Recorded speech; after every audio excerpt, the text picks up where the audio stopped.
오약사님, 네. 우리가 약국에 오면 가끔 너무 피곤해요, 또는 너무 기운이 없어요, 또는 아 선생님 나 체력이 너무 방전된 것 같아요 라고 네. 하시는 분들이 있거든요. 네네. 이거 구별할 수 있겠어요? 아니요, 저는 거의 다 거의 다 그냥 피로하시다 혹은 뭐 내가 체력이 딸린 것 같다 하면 피로회복제를 권해드려서 좀 기운을 내게 해드리는 것 같은데 그게 엄청난 차이가 있을까요? 뭐 기운과 피로 이걸 다 싸잡아서 똑같이 준다는 뜻이에요? 약간 저는 이제까지 그런 식으로 알고 있었거든요. 체력이 딸려서 피로하거나 아니면 뭐 피로하거나 이렇게 생각을 했었는데 좀 달라요. 우리가 이제 기운이 없다고 표현하는 것은 네. 나의 몸에 정기적인 에너지가 부족하다는 표현이거든요. 네. 그래서 내가 피곤한 게 아니라 나는 뭐 할 기운이 없어. 네. 나는 어디를 나갈 기운이 없어. 네. 이런 거지. 어디 나갔다 오면 너무 힘들어가지고 기운을 못 쓰겠어. 이런 사람은 에너지가 없는 걸로 봐요. 네. 그래서 실질적으로 그런 분한테는 에너지를 올릴 수 있는 영양제나 한약을 주는 거고. 네. 근데 피곤은 좀 개념이 달라. 자동차가 있어. 네. 이 자동차에 차에 기름을 가득 싣고 네. 달려. 아침마다 한 3-4시간을 운전해서 가서 낮에도 그 차를 가지고 막 운전하고 돌아다니다가 저녁에 또 3-4시간을 집으로 와. 네. 이게 계속 반복됐다고 생각해봐요. 네. 이 차는 피곤한 거야, 기운이 없는 거야? 이거는 피곤한 거겠죠. 그렇지. 너무 과로한 거니까. 그렇지. 네네. 즉 내 에너지보다 너무 많은 에너지를 사용을 하게 되면 휘발유가 소모된과 동시에 이 차에 열이 차오르게 되고 이 차에 열이 오른 상태로 계속 다니게 되는 것은 피곤했다고 표현하는 거죠. 네네. 그래서 이런 경우에는 전체적으로 체력을 채우는 약들도 들어가야 되지만 이 열을 식혀주는 제제들이 들어가면 몸에 좀 피곤이 풀리겠죠. 네네. 그러면 마지막으로 체력이 너무 저하되어 있어요. 나는 뭔가 방전된 것 같고 뭔가 채워지지 않은 느낌이에요. 이런 건 어떤 느낌일 것 같아요? 이런 거는 어려운데요, 이것도. 그 핸드폰 배터리를 생각해봐요. 네. 처음에 배터리 살 때는 며칠 가? 오래 가는 편인 것 같아요. 오래 가죠. 네. 근데 이것이 한 몇 년 지났어. 한 2년, 3년 또는 기종이 좋지 않으면 좀 더 빨리? 네. 몇 시간이면 방전됐다고 하는 느낌 알죠? 네네. 예를 들어 충전을 했는데 100% 찼다고 느껴졌는데 사용하면 몇 시간 안 지나서 그게 뚝 떨어지는 거야. 네. 이게 우리가 느끼는 방전됐다고 표현하는 거야. 어떤 느낌이냐면 나는 분명히 밥을 먹고 잠을 잤어. 네. 근데 하루를 생활하는데 더 이상 뽑았을 기운이 없게 느껴지는 거야. 네. 그렇게 방전된 듯한 사람들은 도대체 왜 그렇게 방전이 되는 걸까? 체력 자체가 저하가 돼가지고.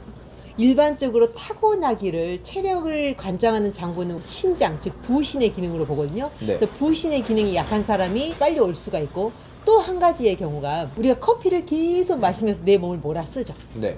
즉 내가 피곤하고 힘들고 에너지를 낼 수 없는데 커피를 마시면 또는 커피를 투샷으로 마시면 뭔가 할 수 있죠. 네. 그때는 내가 에너지를 더 뽑아 쓰게 돼. 그러니까 내가 에너지가 한 100을 쓸 수 있는데 커피를 마시면 120, 130, 150을 쓸 수 있어져. 네. 이게 하루가 되고 이틀이 되고 그러면은 결국에는 저장 탱크 밑에 있는 것까지 다 뽑아 쓰는 거지. 즉 네네. 골수를 뽑아 쓰고 뇌수를 뽑아 쓰는 거라고 생각하면 돼. 네. 이럴 때는 이제는 음식만으로도 거기가 채워지지 않기 때문에 더 깊은 곳에 에너지가 바닥이 났기 때문에 이제는 채워지지 않는 공허함이 느껴지는 거죠. 그리고 이런 경우가 나는 이제 아무것도 못하겠고 어디 혼자 들어가서 쉬고 싶어 이런 느낌이 올 수도 있고 네. 어느 경우에는 공황장애나 불안감으로 나타날 수가 있어요. 뇌 관련 질환으로 나타날 수 있는 거죠. 확실히 조금씩 뭔가 비슷하면서도 확실하게 다르긴 하네요. 그래서 이걸 지금 정리를 해보면 피로나 뭐 피곤 이런 거는 자기가 너무 과로하고 일을 너무 해가지고 피로나 피곤이 나타나고 열이 차오르면서. 네. 체력 저하 같은 경우는 이미 자기 밑에 있는 탱크까지 뽑아서 그 힘을 다 써가지고 체력이 저하된 상태를 말하는 것 같은데 이 기운이 없는 거는 어떠한 이유 때문에 아예 에너지가 없다라고 느끼시는 건데 의욕도 없고 힘도 없으시는 건데 그 기운이 없다라는 건 근데 그러한 일이 왜 일어날까요? 우리가 타고나기를 심장이 허약한 사람이 네. 예를 들어 심장은 이렇게 뛰어야 되거든요. 네. 그런데 타고나기를 이렇게 뛰어. 네. 그러면 인체 엔진이 네. 그 정도의 힘밖에 만들어내지 않기 때문에 기운 자체가 별로 없어요. 그래서 네. 아이들도 보면 기운이 없는 아이들이 누워 있으려고 하고 기운이 없는 아이들이 밥을 좀 천천히 먹으면서 오랫동안 입에 물고 있으려고 하고 네. 어른들도 기운이 없는 사람은 계속 누워 있으려고만 하고 무슨 일을 할 수가 없는 거죠. 그래서 타고난 경우가 되게 많고요. 네. 타고나지 않았다 하더라도 위장 기능이 너무 쇠약해져 가지고 오랫동안 소화가 안 되는 사람은 위장에서 음식이 소화 흡수가 돼서 에너지를 만들기 때문에 이것으로 인해서 기운이 없어지기도 하죠. 그래서 소화가 안 되는 사람이 늘 눕고만 싶은, 네. 그리고 담즙병이라든지 만성 소화불량이 있는 사람은 기운이 늘 없어가지고 조금만 뭘 해도 나 기운이 너무 없어, 힘들어, 눕고 싶어, 이렇게 되는 거죠. 정말 과로한 게 아니고서도. 네네. 그래서 조금 이제 구별을 할 수 있을 것 같아요. 체력 저하, 피로, 기운이 없다. 이런 걸 조금은 구별을 할 수가 있겠네요. 그러면 이러한 분들을 어떻게 상담을 해드리고 아니면 도움을 줄 수 있을까요?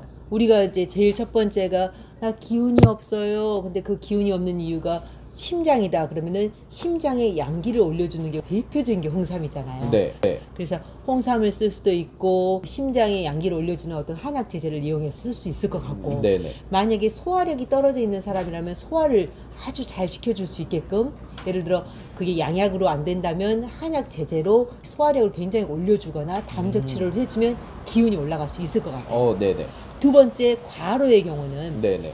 내 가지고 있는 것보다 굉장히 과하게 활동하는 거잖아요. 네네. 내가 오늘 한 5시간이면 충분한데 막 10시간, 12시간 일을 해. 네. 그러다 보면은 과하게 열이 차오르면서 실제로 그 열에 의해서 이 차 자체에 찌든때 같은 게 껴들게 되잖아요. 네. 그럼 결국은 정비를 받아야 되는 차로 바뀌는 거잖아요. 네. 그래서 일반적으로는 자기 역량에 맞게 일을 하고 쉼을 같이 가져라.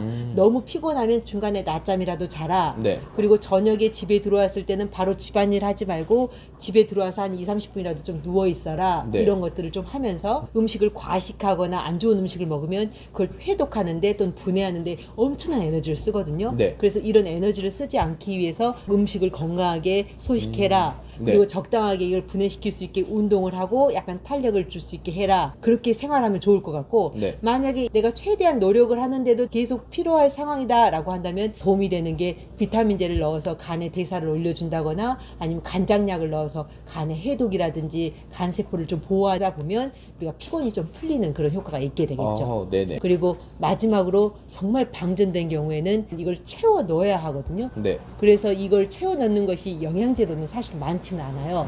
사실은 음식을 제대로 챙겨 먹고 잠을 푹 자고 마음적으로도 여유가 있게 정말 쉼이 되어야 하거든요. 네. 그런데 그런 모든 거를 하는데도 불구하고 내가 체력이 안 채워지는 것 같습니다 라고 한다면 동양의학 쪽에서는 부신의 기능, 즉 신장을 채우는 약초들을 쓰게 되죠. 특히 부신의 양기를 올려주는 파극이라든지 두충, 육개 같은 것도 쓰고, 부신의 음액과 진액, 정액을 보충해주는 숙지왕, 산약, 산수유, 토사자, 여정자, 상심자 이런 몇 가지 진액을 넣어줄 수 있는 약초들이 들어가면 그것만으로 부신의 기능이 약간씩 채워지고 활성화되면서 이제 점차 차오르게 할 수 있죠. 체력 저하라는 것 자체가 결국은 뇌수, 뭐 골수 이런 걸 다 뽑았으니까 그걸 보충해주기 위해서 그런 쪽으로 약을 쓰는 거겠네요. 맞아요. 우리가 골수를 빼서 쓴다는 것을 이해하는 게 가장 쉽냐면, 마약 중독자들을 보면 네. 그 사람들은 먹지도 않고 마약하는 것만으로도 굉장히 활동량이 좋아지거든요. 네. 에너지가 굉장히 있게 느껴지는 거야. 네. 자기 몸도 기분이 너무 좋고. 네. 그래서 계속 쓰잖아요. 그럼 네. 어떤 현상으로 나타나요? 마약 중독자들이 정말 가죽만 붙죠. 딱 맞아요. 뼈에 살가죽 가죽만 붙죠. 네네. 안에 있는 살도 없어지고 근육도 없어지고 이 뼈 자체의 크기 자체도 위축되고 없어지죠. 네. 즉 우리가 뽑았으면 정말로 많은 부분이 뼈에서 뽑아쓰고 근육에서 뽑아쓰고 인체 세포 안에 있는 저장된 걸 다 뽑았어요. 그래서 우리가 흔히 음식으로 돌릴 수 있는 이 에너지 저장 탱크하고는 다른 별도의 이 내 몸에 있는 전체 세포에 저장된 에너지를 다 뽑아쓰기 때문에, 그렇게 뽑아써서 뇌수, 골수까지 없어진다면 결국은 공황장애라든지 불안증 같은 것들이 당연히 올 수밖에 없는 것이고. 결국은 피로, 기운 없음, 그리고 체력 저하 이런 거를 구별도 해보고 그런 분들에 맞게 어떤 게 도움이 될지 이런 얘기가 너무 도움됐던 것 같아요. 그래서 이런 체력 저하라든지 기운이 없는 거라든지 과로 상태를 우리가 정말 잘 상담하고 네. 그분들을 정말 잘 도울 수 있다면 훌륭한 약사가 될 수 있을 것 같아요. 네. 네, 오늘 저희들의 이야기가 만성적인 피로와 그리고 기운 없음 그리고 방전된 듯한 무기력증이 어떤 원인으로 비롯되고 이를 어떻게 도울 수 있는지에 대한 도움이 되는 내용이 되었길 바랍니다. 그럼 다음 시간까지 안녕히 계세요. 안녕히 계세요.